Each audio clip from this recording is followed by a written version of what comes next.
What's up, guys? We are back with the Drifting Drifter. Today I'm going to let you know what the hell's going on here. Got all this stuff off of here. I just want to let you guys know that we are going to do a tire review video. So for those of you that are all about tires and love rubber just like I do, I mean, it's the most important thing to a race car, if you ask me, other than, you know, coilovers and all that other stuff that goes along with it. But let me turn this Motley Crue off here. We got Motley Crue jamming over here. Let me turn this off. Check this radio out, guys. This is my dad's old high school radio. This was from his high school. You know, that just goes to show you if you keep care of stuff, it still works. Can't say that about most of my street cars, but whatever. Okay, so for those of you guys that are really into drifting, hardcore drifters, this is going to be for you. So all you guys that are just getting started, some of this stuff might go over your head, or this will be good ideas for your build. If you guys, especially a 240. So we made some mistakes here. What happened was we took this to our buddy who builds stock cars and modifieds and all kinds of circle track stuff. What we did was we kind of just did what we thought was right. So you'll kind of notice this is this stock frame here, stock strut towers here, and then in between all this is where you can do the cool stuff. And this is where we did I mean, you guys can see a visual representation. This is pretty thick metal here. Got a bash bar that's fucking solid as shit. You can tell I've hit some stuff there, but I mean nothing major. I've never really wrecked this car, knock on wood. But the cool thing about this is when you do hit something, you know, it's not going to mess up your oil cooler, your radiator, or your frame. But say you hit something super hard, all that's going to do is push this in and push this in so hard that it's going to bend your frame. So, and I mean, as well as this too. So if I hit another car or I end up pushing this into the wall, this isn't going to break because this is a lot thinner than this. So thankfully, you know, for the 3 seasons, I haven't put it in the wall or put it into anybody, but in the event of that happening, we're gonna do some precautionary stuff. So we're gonna cut this off, cut this bash bar off, and we're gonna use some metal that's a hell of a lot thinner. Now it's not gonna be so thin that it's just gonna crumple because we still want to protect things, but we're trying to find that happy medium of it not pushing this strut tower all the way back. Because, you know, we got my brake booster back here, got my vacuum pump. I can do a video on that if anybody's running a small block Chevy and they are having problems with their brake feel. This is a really cool setup from Summit Racing. This pump was, I don't know, $300, and it runs off power, and it basically gives your brake booster constant and very, what's the word I'm looking for? I guess constant. Let's fucking roll with constant. It gives it constant vacuum. So it's not gonna, you know, you're not gonna have more brake at higher revs and less brake at lower revs. It's gonna be the same all the time, and that's what I wanted. Because, you know, with following and tandeming, you really wanna have everything feel the same all the time, whether it be your brakes, your engine, you know, power to the ground, all that stuff. I'd like to have it very, very consistent. If anybody has any questions on this, add me on Facebook, add me on Instagram, hit me up, comment.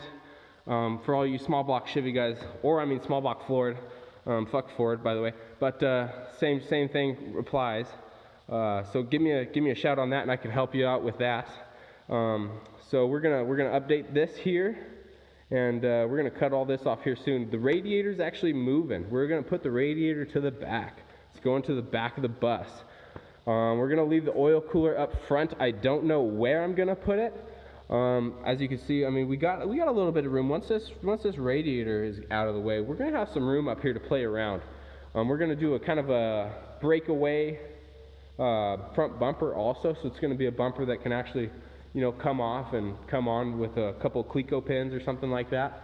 So yeah, just wanted to give you guys an update. That's gonna be happening. What is it? Today's Wednesday. It's going to be happening this weekend. We're going to take it over to Newt Shop. It's actually our neighbor, so it's really cool. He's got a full fab shop, and we're gonna take it over there, and he's gonna fix it all up for us. I mean, I'd love to have you guys give me some questions or something that you guys would like me to talk about. Like I said, we're going to be doing a full tire review once I get my Maxxis, because I am on Team Maxxis this year. Super stoked. Shout out to Brian Phillips and Sean. Sean helped me out get in contact with Brian. Brian's a super cool dude, it seems like so far. And we're going to be running some really big wide tires this year. And you know, it's going to be Team Maxxis for sure.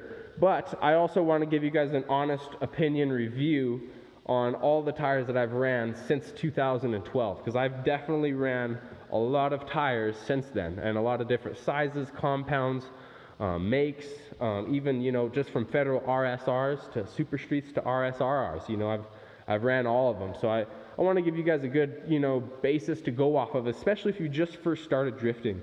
If you've just first started drifting, I want to give you guys a lot of advice. I love helping new people. I want to get the sport to grow. So, you know, I'm going to give you guys some advice on tires, because unfortunately that's the most expensive part about drifting. But it's the coolest too, because I mean, you're making milky clouds. So definitely love the tire aspect about it, even though it hurts your pocketbook a whole lot. You know, we're still gonna send it, as he likes to say.